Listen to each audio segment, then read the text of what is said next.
Hi, my name is James White. Home school is Chippewa. I am a welder here at the Wayne County Schools Career Center. One thing I love about the Career Center is that it's more hands-on than what you would ever expect versus being in normal school.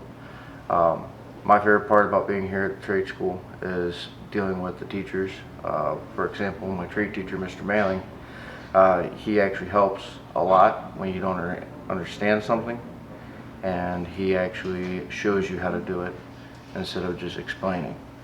I'm on job placement. I'm a welder up at Rayco.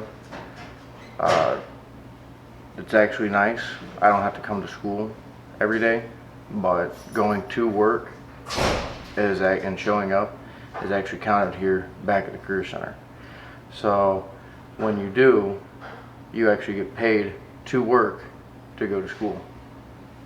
I think that's a fair trade. I plan to continue my welding career after high school. I couldn't ask for anything better than that.